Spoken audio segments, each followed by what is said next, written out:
अब चलते हैं हम लोग आगे, let's it start, session start करते हैं। चलिए, तो 12 ऑफ सितंबर को हमारा एग्जाम है, ठीक है। अब 10 रिवीजन के टिप्स मैं आप लोगों को बताऊंगा। तो पहला रिवीजन का टिप क्या है, जरा हम देखते हैं। फर्स्ट रिवीजन टिप क्या है? सबसे पहले तो यार अपना टाइम टेबल बनाओ ढंग का, डिवाइड करो डे को 4 पार्ट्स के अंदर, कि जैसे 6 से लेके 10 बजे तक आप फिजिक्स पढ़ोगे, 11 से 4 केमिस्ट्री, 5 से 8 बॉटनी, 8:30 से 11:30 जोलॉजी। अपने ना 4 पार्ट में डिवाइड कर लो, क्योंकि तुम्हें चारों सब्जेक्ट्स पढ़ने पड़ेंगे। 4 क्यों बोल रहा हूँ, क्योंकि बॉटनी और जोलॉजी ना उनमें जैसे 45 क्वेश्चन आता है, फिजिक्स में 45, केमिस्ट्री 45, बॉटनी 45, जोलॉजी 45, तो यू हैव टू फोकस। तीसरा पॉइंट क्या है, तो दूसरा पॉइंट, अच्छा पहले दूसरा पॉइंट, ठीक है, दूसरा पॉइंट हो गया, अपना टाइम टेबल बनाओ बैठ के।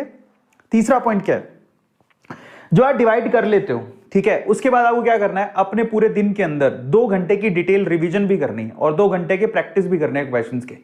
जब तक आप रिवीजन नहीं करते हो, रिवीजन आप रात को सोते टाइम भी कर सकते हो, ठीक है, और साथ में जो क्वेश्चन की प्रैक्टिस है वो ऐसे टाइम पे करो जब आपका दिमाग खूब तेज चलता हो।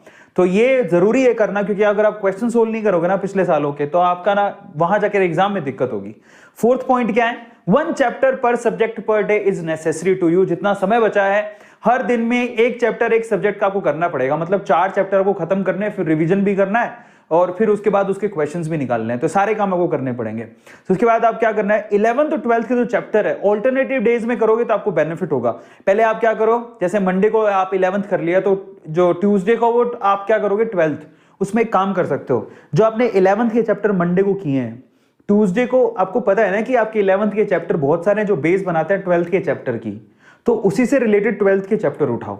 ये सबसे अच्छी स्ट्रैटेजी होती है करने की। जैसे मान लो कि मैंने रिडॉक्स किया 11th का, ठीक है, या केमिकल बॉन्डिंग किया, तो आप रिडॉक्स किए हो तो 12th में इलेक्ट्रोकेमिस्ट्री के ऊपर चले जाओ, केमिकल बॉन्डिंग किए तो आप कोऑर्डिनेशन कंपाउंड के ऊपर चले जाओ, तो आपको बेनिफिट होगा, ठीक है। पांचवा पॉइंट क्या है, पांचवा पॉइंट ये है, मोस्ट इंपोर्टेंट पॉइंट है भाई, फोकस करो इंपोर्टेंट कॉन्सेप्ट्स पर ही, क्योंकि चैप्टर बहुत बड़े हैं और इतने सारे टॉपिक्स हैं, समझ रहे हो, इतने सारे टॉपिक्स हैं, लेकिन इतना तो समय नहीं है हमारे पास। तो आपको क्या करना है, आपको मोस्ट इंपोर्टेंट टॉपिक्स पे फोकस करना है। छठे पॉइंट की तरफ चलते हैं। तो जब आपने अच्छे से रिवीजन कर लिया और प्रॉपर्ली उनका रिवीजन किया है, बेसिकली उनके ऊपर प्रैक्टिस करो जो बहुत ज्यादा इंपॉर्टेंट है, तो आपको क्या करना है कि यहां पर अपनी मिस्टेक्स को अवॉइड करने के लिए, अवॉइडिंग मिस या मल्टीटास्किंग ड्यूरिंग रिवीजन्स, आपको यह ध्यान रखना है कि चाहे तुम कितने भी शक्तिमान हो, लेकिन नीट के एग्जाम में ना मल्टीटास्किंग नहीं चलती। ऐसा नहीं है कि एक तरफ मैंने केमिस्ट्री उठा रखी है, मैं केमिस्ट्री पढ़ रहा हूं, दूसरी तरफ अपनी गर्लफ्रेंड और बॉयफ्रेंड से बात कर रहा हूं। That's not at all you have to do.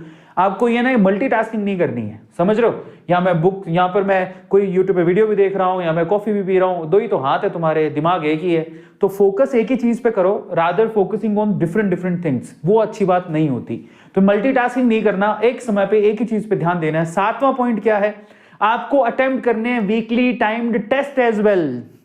आपको एक तो पीवाईक्यू सोल्व करना है, previous year question paper solve करने पड़ेंगे, लेकिन साथ ही साथ आप मॉक टेस्ट दो। सितंबर में एग्जाम है ना, कितना टाइम बचा हमारे पास, अभी जुलाई चल रहा है, अगस्त सितंबर, तो 1.5 महीने मान लो तुम।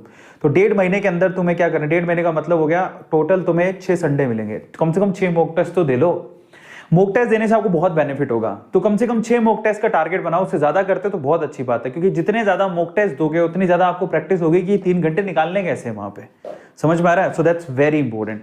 सो वीकली आप टेस्ट दो, आपको बहुत बेनिफिट होगा। 8वां पॉइंट क्या है, अगर आपको टाइम टेबल सीखना है कि कैसे टाइम टेबल बनाया जाता है, तो ऑलरेडी मैं यहां पर एक सेशन ले चुका हूं, जिसमें नीट के 2021 के लिए लास्ट 30 दिन का टाइम टेबल कैसे बनाया जा सकता है, उसके बारे में सेशन आप सर्च करना, आपको मिल जाएगा। उसके थ्रू आप लोग बेस्ट टाइम टेबल, अपने लिए सुटेबल टाइम टेबल बना सकते हो।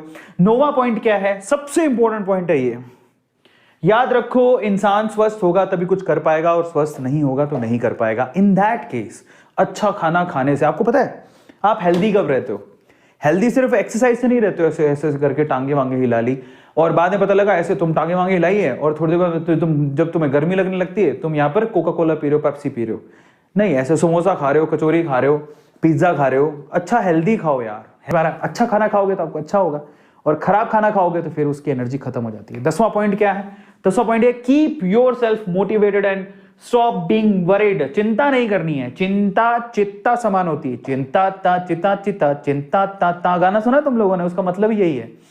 कौन सा गाना था वो वाला, चिंता ता चिता चिता चिंता ता ता, मतलब ये कि चिंता करोगे तो चिता के समान, वो बोल भी रहे चिंता चिता चिंता चिता, समझ रहे हो। ठीक है, तो चिंता चिता के समान होती है, तो इसलिए चिंता नहीं करने का है। तो फाइनली आराम से कूल डाउन रहो, सब बढ़िया होगा, अच्छा होगा, टेंशन नहीं लेने का ना देने का। आगे क्या है, what and how you revise now will be most helpful in your exam. Do it carefully. This is the quote. Basically आप कुछ करने वाले नहीं है, तो जिस तरह से आप रिवीजन करते हो ना, वही आपको सबसे ज्यादा आपके एग्जाम में हेल्पफुल होगा। सो इतना रिवीजन अच्छे से करो, वो बहुत इंपॉर्टेंट है। सबको समझ में आया तो बहुत बढ़िया, आज के सेशन में मजा आ गया। जाते जाते आपसे कहूंगा शेयर कर लेना इस वीडियो को, नहीं किया तो तुम उल्लू के पछे हो, और सब्सक्राइब जरूर कर लेना। चलो, so finally thank you so much, love you all, good night, enjoy your night, sweet dream, bye, good night.